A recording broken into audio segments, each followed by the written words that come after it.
ED के साथ बदलते भारत की शान।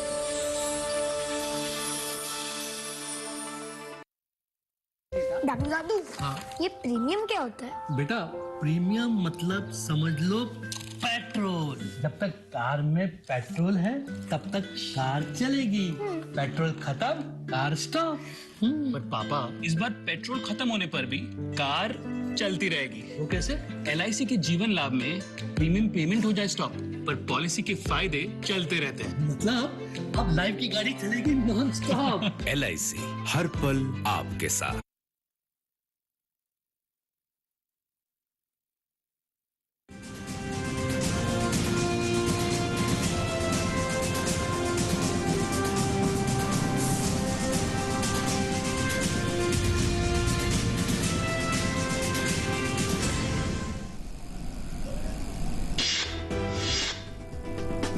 प्रधानमंत्री नरेंद्र मोदी ने शनिवार को त्रिपुरा के धलाई जिले के अंबासा में एक जनसभा को किया संबोधित।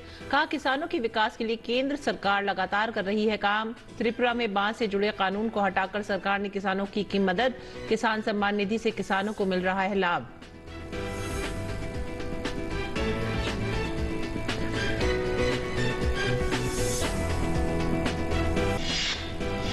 केंद्रीय गृह और सहकारिता मंत्री अमित शाह शनिवार को कर्नाटक के पुत्तूर में चॉकलेट सहकारी फर्म कैम्को लिमिटेड के स्वर्ण जयंती समारोह में हुए शामिल। कहा, देश में बहुत कम क्षेत्र हैं जहां के लोग विषम परिस्थिति के बाद भी खेती से देश को बनाते हैं समृद्ध।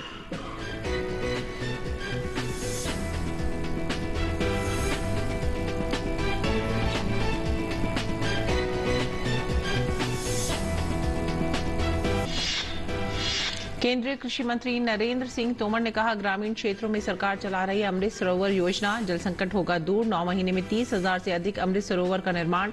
15 अगस्त तक 50,000 अमृत सरोवर के निर्माण का लक्ष्य।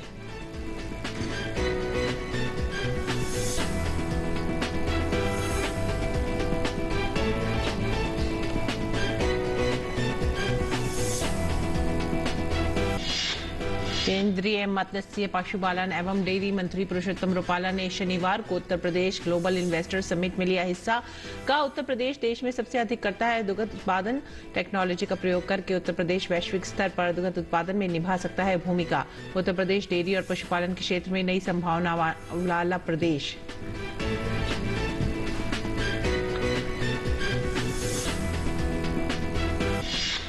हरियाणा के कृषि एवं पशुपालन मंत्री जेपी दलाल ने कहा, जैविक खेती कमाई के साथ साथ स्वास्थ्य के लिए भी बेहतर। दलाल ने किसानों से सब्जी, फल, फूल, बागवानी उत्पादन, पशुपालन और मछली पालन जैसे व्यवसाय को अपनाने का किया आह्वान।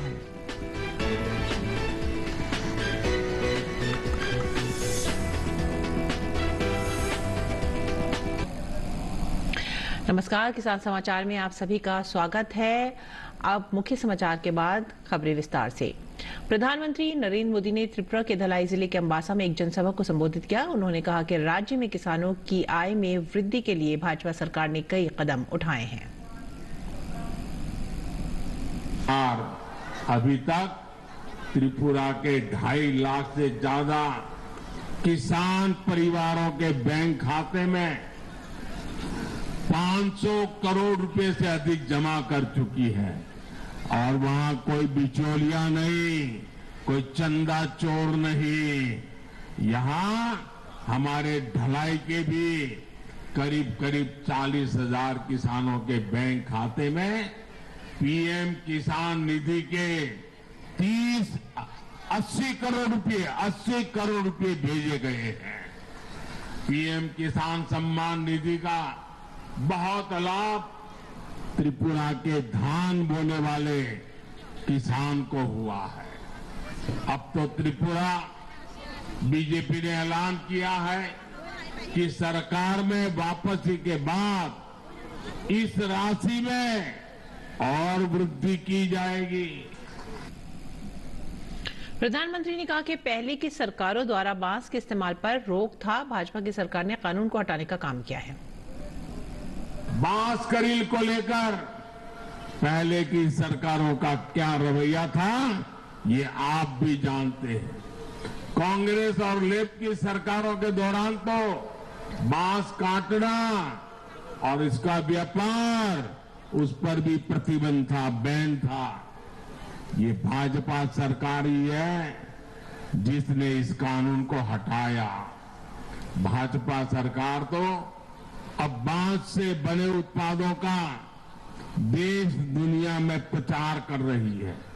इसका लाभ सबसे अधिक जनजातीय समाज को हो रहा है।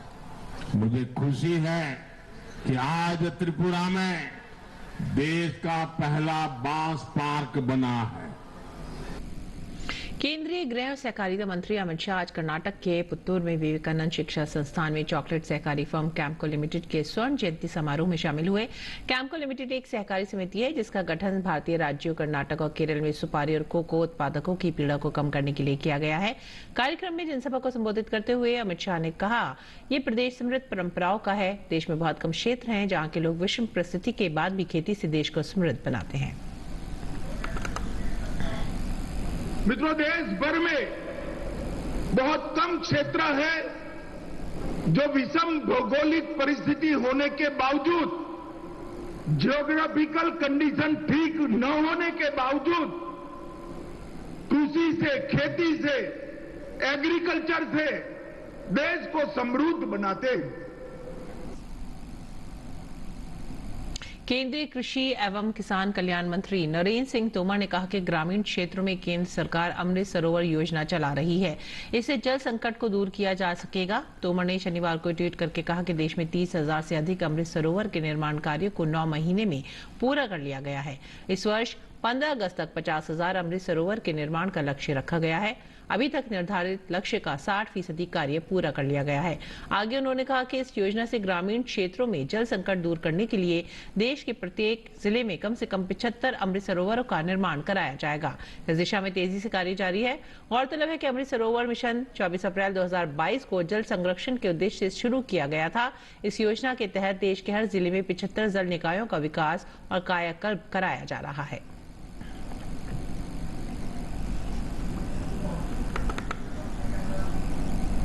और अब बात करेंगे उत्तर प्रदेश इन्वेस्टर समिट की।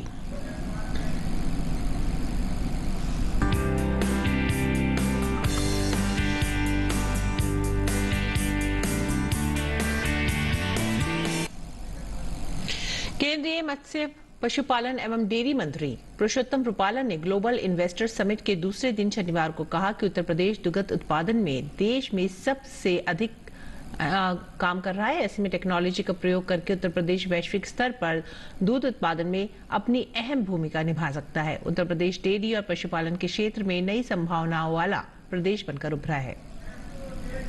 दोनों क्षेत्र में, एनिमल हस्बेंड्री, डेयरी और फिशरीज में हमारी जो ट्रेडिशनल परंपराएं थी उसको हम टेक्नोलॉजी ड्रिवन बिजनेस की ओर ले जाने के लिए भारत सरकार की सारी योजनाएं हैं। उसी के लिए आप लोगों में, आपको ये देखना है, पशुपालन तो हो ही रहा था। यहां तो कन्हैया ने गाय चराई है, तो अभी हम भी चरा रहे हैं, मगर अभी उसी सिस्टम से नहीं चराने का।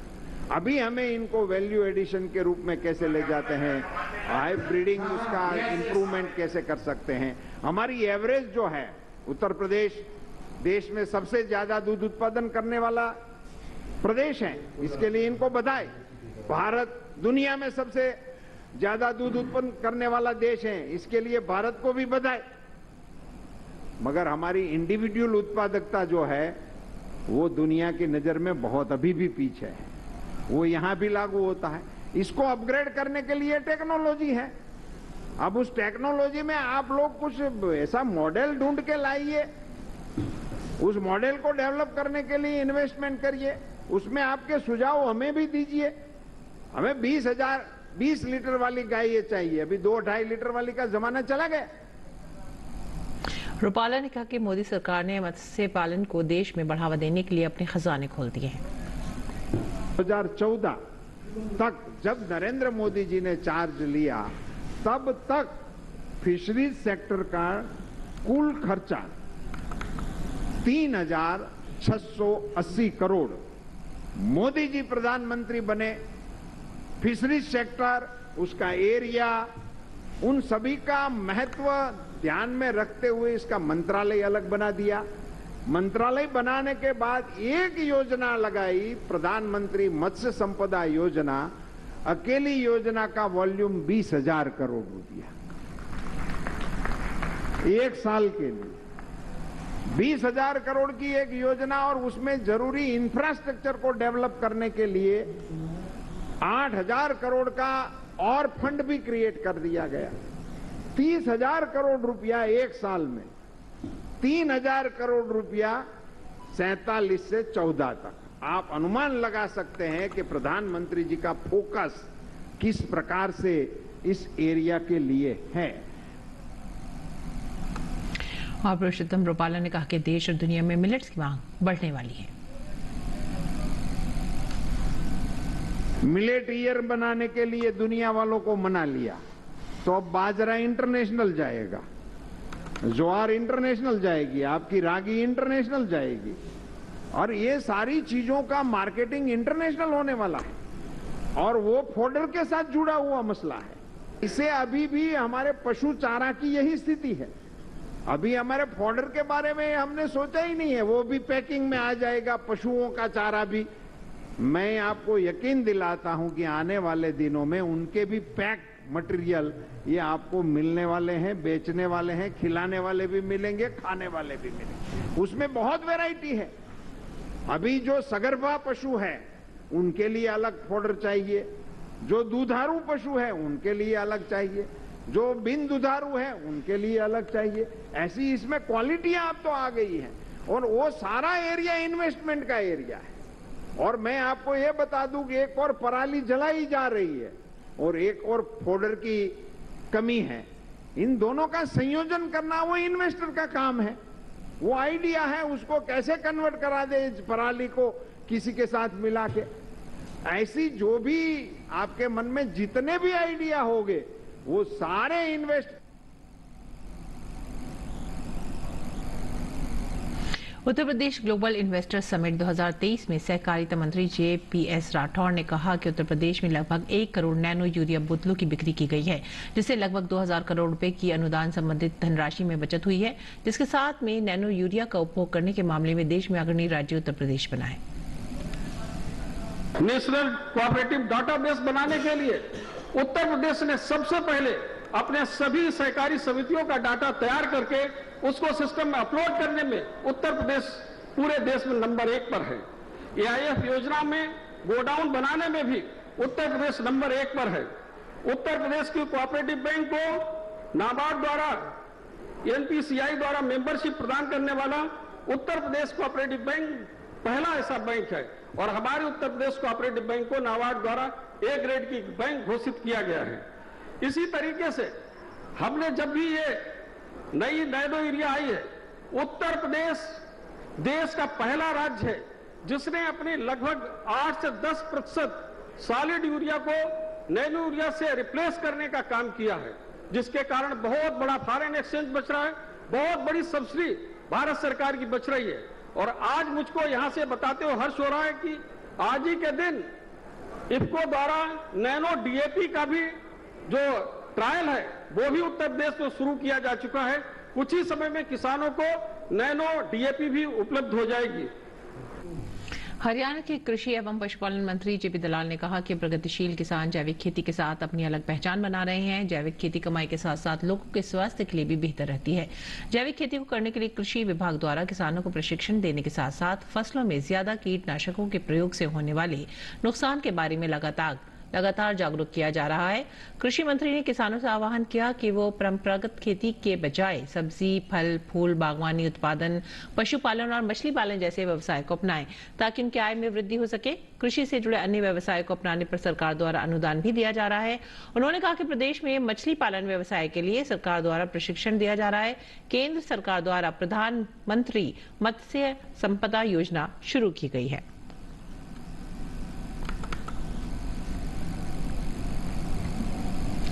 और उड़ीसा के कटक में स्थित राष्ट्रीय चावल अनुसंधान संस्थान में दूसरी भारतीय चावल कांग्रेस का आयोजन किया गया है। इस सम्मेलन का उद्घाटन राष्ट्रपति द्रौपदी मुर्मू ने किया। भारतीय चावल कांग्रेस के आयोजन के क्या मायने, इस विषय पर हमारे संवाददाता OP यादव ने बात की भारतीय कृषि अनुसंधान परिषद के उप महानिदेशक डॉक्टर RC अग्रवाल से। देश में कृषि शिक्षा, शोध और अनुसंधान को बढ़ावा देने में भारतीय कृषि अनुसंधान परिषद का योगदान अतुलनीय रहा है। अभी इस विषय पर बात करने के लिए हमारे साथ मौजूद है भारतीय कृषि अनुसंधान परिषद के उप महानिदेशक डॉक्टर आरसी अग्रवाल। सर, अभी हम कटक में मौजूद हैं और कटक में दूसरी राष्ट्रीय चावल कांग्रेस का आयोजन हुआ है। ये आयोजन कितना महत्वपूर्ण है? ये जो चावल कांग्रेस यहाँ नरवारी कटक में किया गया है, ये बहुत महत्वपूर्ण है क्योंकि हमारे देश में जो बहुत तरह के स्ट्रेस आ रहे हैं, जैसे कि आपका क्लाइमेट चेंज है, पानी की कमी है और हमें इसका प्रोडक्शन ज़्यादा चाहिए, प्रोडक्टिविटी कम है। तो इन सब बातों पर चर्चा करने के लिए किस तरह से इसमें नवाचार किए जाएँ, किस तरह से नई वैराइटीज़ बनाई जाएँ जो कि हमारे बायोटिक स्ट्रेस को मैनेज करें, जो कि हमारे एबायोटिक स्ट्रेस को मैनेज करें। तो इन सब बातों पर चर्चा करने के लिए यहाँ इस साइंस कांग्रेस में सभी वैज्ञानिक इकट्ठे हुए हैं। आप कृषि शिक्षा में नवाचार और बढ़ावा देने के लिए लगातार जाने रहे हैं, नई शिक्षा नीति को भी लागू किया। बहुत से में हम किस तरह देखते हैं, चावल में शोध हो या चावल से संबंधित पढ़ाई करने वाले छात्रों के हितों का मामला हो? हम लोगों ने इस वर्ष से ही एक नया सिस्टम चालू किया है। जो बच्चे चावल पर रिसर्च करना चाहेंगे या अंडर ग्रेजुएट प्रोग्राम्स कर सकते हैं, तो उनका मुख्य केंद्र ये रहेगा जहाँ पर बच्चे चावल के ऊपर रिसर्च कर सकते हैं, वैज्ञानिकों के संपर्क में आ सकते हैं। इस कांग्रेस में देश और दुनिया भर के वैज्ञानिक शामिल होते हैं, तो नई तकनीक जो विदेशों में हो रही है उसको हम समझें और हमारी तकनीक को वो समझें, तो अंतर्राष्ट्रीय स्तर पर एक कोऑपरेशन बनता है। तो उससे भविष्य में कृषि शोध को कितना फायदा मिलता है? फिलीपाइंस में एक हमारा चावल का सबसे बड़ा संस्थान है, अंतर्राष्ट्रीय संस्थान, उनका कोलैबोरेशन बराबर सभी संस्थानों से बना रहता है और विश्व में कौन कहाँ क्या कर रहा है उसकी जानकारी आपको इस तरह के कांग्रेस के द्वारा मिलती है और आपकी जानकारी भी उन लोगों को मिलती है। चावल की बात करें, भारत उत्पादन में दूसरे नंबर पे है, निर्यात में पहले नंबर पे हैं और अगर बीते 8 साल की बात करें तो इसमें कई गुना एकदम से बढ़ोतरी हुई। तो निश्चित तौर पर केंद्र सरकार की जो योजना है और आपकी शिक्षा नीति इसका एक बेहतरीन उदाहरण है। तो क्या देखते हैं भविष्य में भारत इस क्षेत्र में आत्मनिर्भर बने और देश के नागरिकों के साथ साथ पूरी दुनिया को हम पोषकता युक्त फोर्टिफाइड चावल उपलब्ध कराएं? हम लोग चावल में आत्मनिर्भर हैं। हम लोग न सिर्फ अपने लिए चावल उगा रहे हैं बल्कि 166 देशों को हम लोग अपना चावल निर्यात कर रहे हैं। हमारी शिक्षा नीति के द्वारा, हमारे और सभी प्रयासों के द्वारा, इस तरह की कांग्रेस के प्रयासों के द्वारा हम लोग निश्चित ही आत्मनिर्भर होंगे। दूसरी राष्ट्रीय चावल कांग्रेस का आयोजन हो चुका है, क्या कहना चाहेंगे देश के किसानों को और वैज्ञानिकों को? मैं सभी से निवेदन करूंगा कि आप अपने कृषि विज्ञान केंद्रों से, अपने जो संस्थान है उनसे एक जाकर विमर्श करें और देखें कि किस तरह से हम नई तकनीकी वाली जो तकनीक जो हमारे पैदावार करने के लिए किसान, चाहे चावल का है, चाहे गेहूं का है, किसी भी चीज़ का है, उसमें प्रयास करें और जानकारी लें। इसके लिए भारतीय कृषि अनुसंधान परिषद बहुत ज़्यादा प्रयास कर रही है। तो भारतीय कृषि अनुसंधान परिषद के उप महानिदेशक डॉक्टर आरसी अग्रवाल, जिनका माना कि दूसरी राष्ट्रीय चावल कांग्रेस के आयोजन से एक और जहां चावल के क्षेत्र में शिक्षा, शोध और अनुसंधान को बढ़ावा मिलेगा, वहीं दूसरी ओर इस क्षेत्र में रोजगार, व्यापार और कारोबार की संभावनाएं बढ़ाकर किसानों को आर्थिक रूप से सशक्त और मजबूत बनाने का विकल्प भी बढ़ेगा। उड़ीसा के कटक से मेरे सहयोगी संजय जैना के साथ मोपी यादव, डीडी न्यूज के लिए। और अब बात करेंगे मंडी भाव की। देखते हैं क्या रहा देश भर की मंडियों में भाव।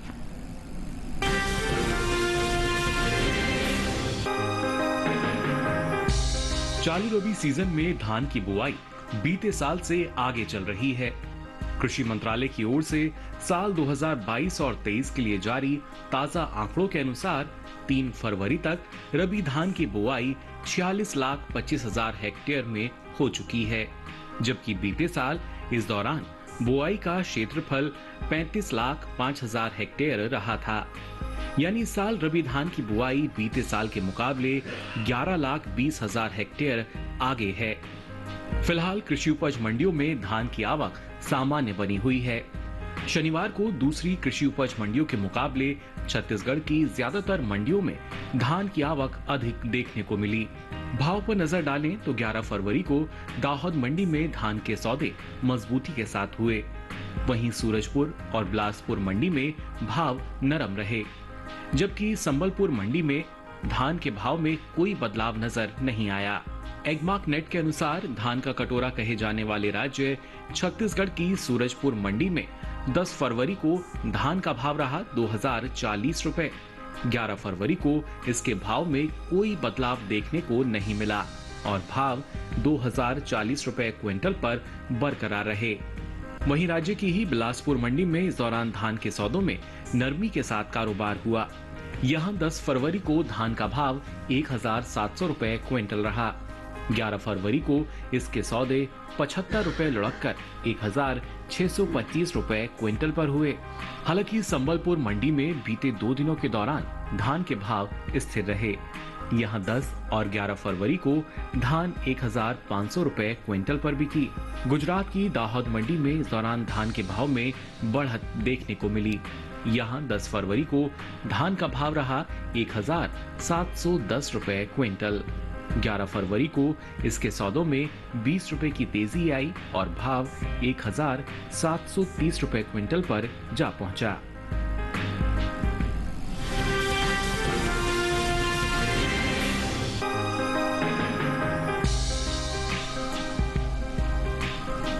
बीते कुछ समय से आगे चल रही चने की बुआई में अब कुछ कमी देखने को मिल रही है। कृषि मंत्रालय की ओर से साल 2022 और 23 के लिए जारी ताजा आंकड़ों के अनुसार 3 फरवरी तक रबी चने की बुआई 1,12,01,000 हेक्टेयर क्षेत्रफल में हो चुकी है, जबकि बीते साल इस दौरान बुआई का क्षेत्रफल 1,14,18,000 हेक्टेयर रहा था। यानी साल रबी चने की बुआई बीते साल के मुकाबले 2,16,000 हेक्टेयर पीछे है। फिलहाल कृषि उपज मंडियों में चने की आवक सामान्य बनी हुई है। शनिवार को गुजरात की ज्यादातर मंडियों में चने की आवक दर्ज की गई। इसके भाव की बात करें तो काला पीपल, ध्रोल और गुजरात की ही सांवरकुंडला मंडी में चने के सौदे मजबूती के साथ हुए।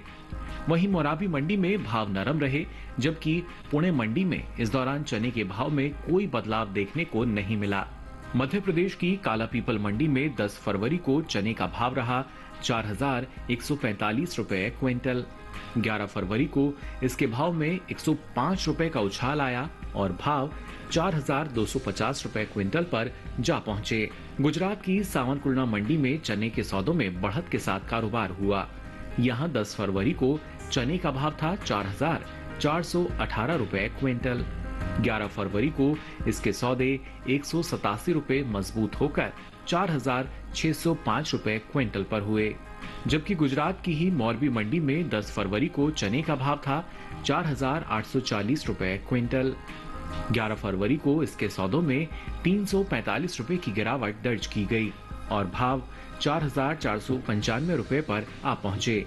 ध्रोल मंडी में इस दौरान चने के भाव में बढ़त देखने को मिली।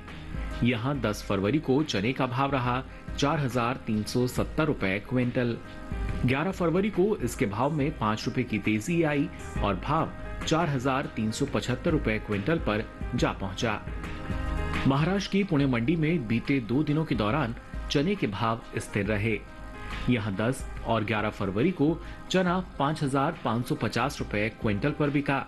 बात दलहन की पैदावार की करें तो घरेलू स्तर पर इस साल कुल दलहन की उपज में कमी का अनुमान जताया गया है।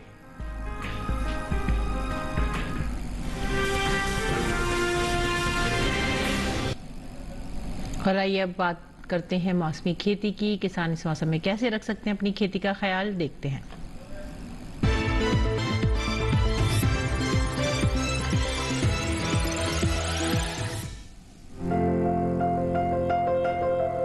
मध्य केरल में इस समय धान की रोपाई करें, लेकिन धान को रोगों से बचाने के लिए रोपाई से पहले पौधों को उपचारित कर लें। वहीं दक्षिणी केरल के किसान इस समय धान की बुआई का काम शुरू कर सकते हैं। तटीय कर्नाटक में काजू को कीटों से बचाएं। यहीं केले की अच्छी पैदावार के लिए कृषि विशेषज्ञों की सलाह से जरूरी दवाओं का छिड़काव करें। तटीय कर्नाटक में ही काली मिर्च के गुच्छों में 1 या 2 दाने लाल होने लगे तो सभी गुच्छों की तुड़ाई कर लें। तुड़ाई के बाद दाने को अलग करें, उन्हें 1 मिनट के लिए गर्म पानी में डालें और फिर उन्हें सुखा लें। उत्तरी आंतरिक कर्नाटक के किसान इस समय रबी ज्वार में सिंचाई करें। वहीं आंध्र प्रदेश के विशाखापट्टनम जिले में गन्ने की कटाई करें। यहाँ के आनंदपुर जिले के किसान अरहर की कटाई करें। इसके साथ ही यहाँ धान की रोपाई भी कर लें। आंध्र प्रदेश के कृष्णा जिले में जल निकासी की उचित व्यवस्था करते हुए बाजरे की मध्यम अवधि वाली किस्मों की बुआई जारी रखें। वहीं तेलंगाना के भद्राद्री और मुलुगु जिलों में जहां सिंचाई की व्यवस्था हो, वहां उड़द, मूंग और तिल जैसी कम अवधि वाली फसलों की बुआई करें। खम्मम जिले के किसान इस समय फरवरी के पहले पखवाड़े तक सूरजमुखी, तिल और बाजरे की बुआई करें। नागर कुर्नूल, जोगुलांबा और महबूब नगर जिलों में तिल और सूरजमुखी की बुआई जारी रखें। इसके साथ ही यहाँ ग्रीष्मकालीन सब्जियों की रोपाई जल्द से जल्द पूरी करें। तेलंगाना के जगतियाल, पेड्डापल्ली, राजन्ना सिरसिला और करीमनगर जिलों में तिल की बुआई कर लें।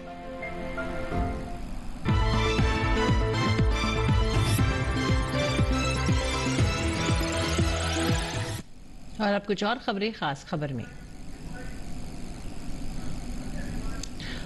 उत्तर प्रदेश में बने डिफेंस कॉरिडोर को लेकर ब्रिटेन के रक्षा राज्य मंत्री एलेक्स चाक ने लखनऊ में मुख्यमंत्री योगी आदित्यनाथ से मुलाकात की।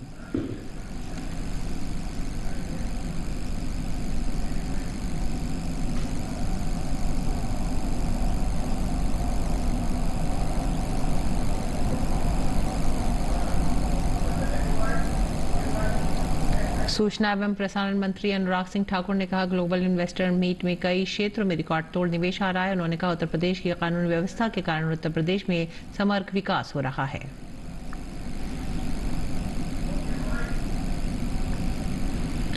नागालैंड में विधानसभा चुनाव के लिए प्रचार तेज हो गया है। सभी राजनीतिक दलों के प्रमुख नेता अपने प्रत्याशियों के लिए जनसभाएं कर रहे हैं। चुनाव लड़ रहे उम्मीदवार बैठकें और रैलियां कर रहे हैं तथा घर घर जाकर वोट मांग रहे हैं।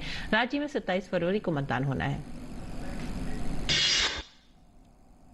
देश भर में पिछले 24 घंटों में कोरोना के 124 नए मामले दर्ज किए गए, जिसके बाद देश में रिकवरी रेट 98.81% हो गया है। वहीं साप्ताहिक पॉजिटिविटी रेट वर्तमान में 0.09% दर्ज किया गया है। इसके साथ ही दैनिक पॉजिटिविटी रेट 0.10% दर्ज किया गया।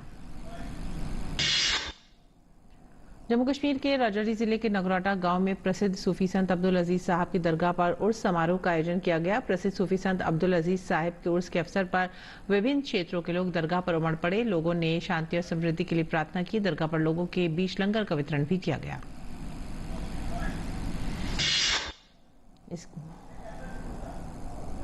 इसी के साथ ही हमें दीजिए आज्ञा। नमस्कार।